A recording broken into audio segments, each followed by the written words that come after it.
water, our most precious resource.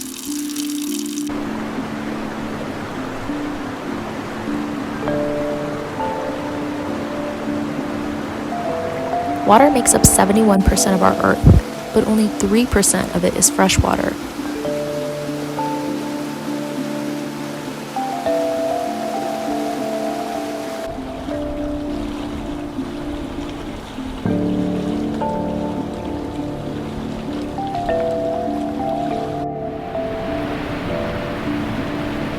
We use water for a lot of different things. Like agriculture for the food that we eat, irrigation for our lawns and plants, industrial use,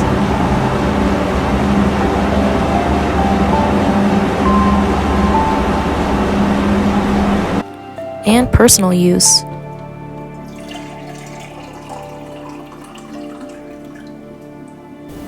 But what if we didn't have enough?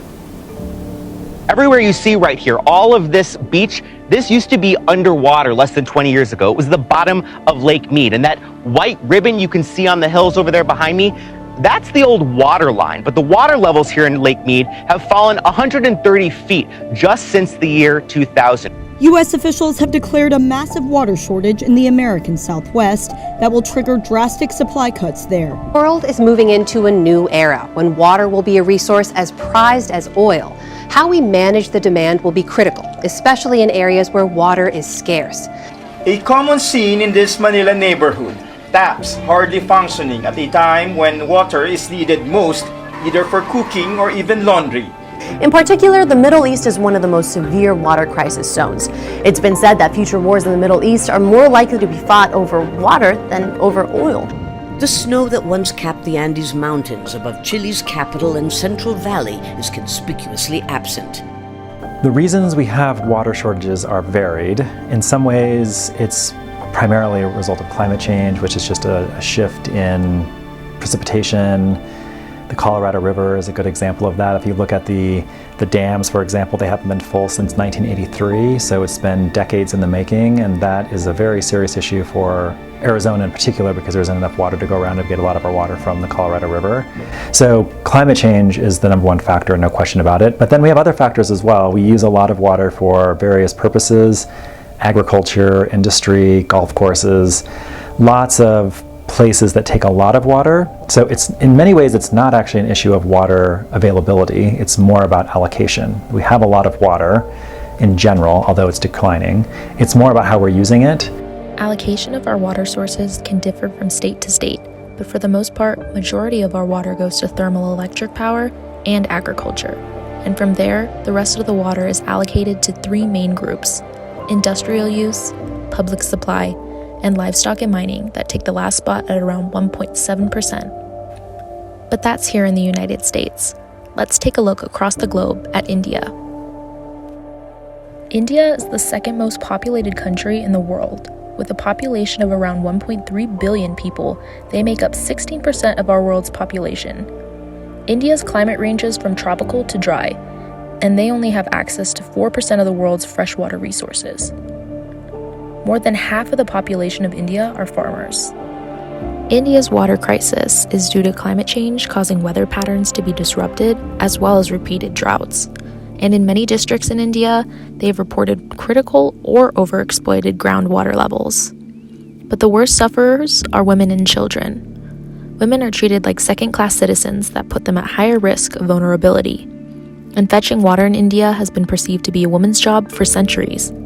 Sometimes women would have to walk miles to collect water from the nearest source. Some places in India are so vulnerable to water that government have to send trucks full of water filled from reservoirs to villages.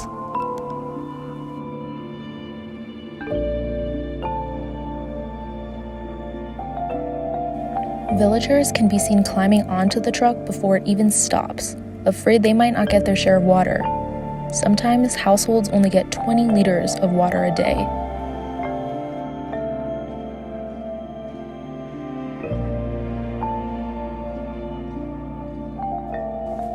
More than 50% of India's population has no access to safe drinking water, and about 200,000 people die annually as a lack of access to safe water. Also, 21% of the country's diseases are water-related. So the fact is, it's affecting people.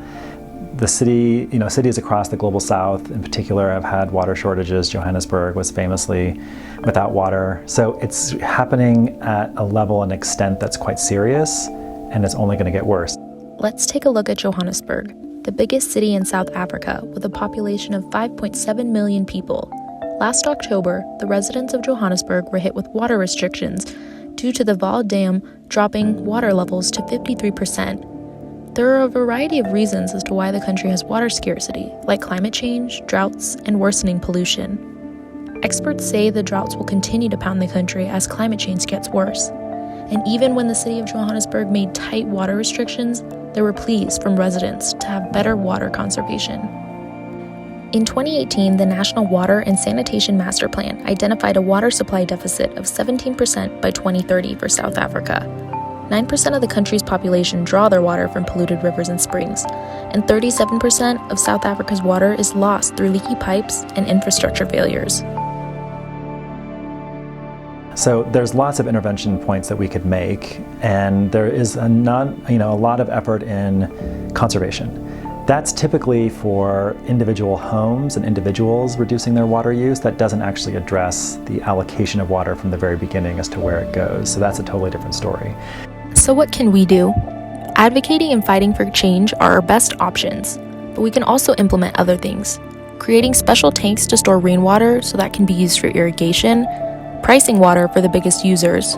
We can also tell corporates and industries to reduce their water footprint. We know the root cause of water scarcity is climate change, so implementing mitigation strategies to help fight climate change would be the ultimate solution.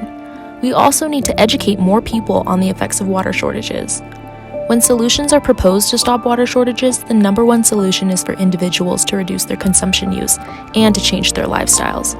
But does it really work? The fact is that we've been conditioned to think that we're responsible for the problem, but again, if you just look at the evidence, it's not true. Most water is not used in household residential use. It's used elsewhere. Again, industry, agriculture, golf courses, so forth. So the vast majority of water that's being used is not for individual homes. Now that's not to say we shouldn't care about it and that we shouldn't think about how homes are using water, how individually people are using water, but I'm just not interested in shaming people. So I think that's the problem, that we've had this sort of conception of individuals as the problem, but that's not actually why we have the problem. So I do think we should actually address these issues and think people should think about how they use water and relate to it, but that's not really the emphasis area that's important.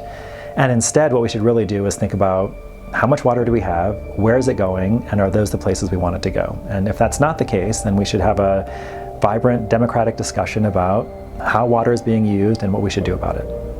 And instead of dealing with that, why don't we think about how it is that we have a society that creates these kinds of outcomes in the beginning and think about what we'd like to have differently. And so that's what I'm always interested in students thinking about. It's not that there's some preconceived or preordained outcome that we want. It's really just a matter of students thinking about what is our society, how is it structured, and is that okay? Do we feel like that's working? And if not, what do we want instead?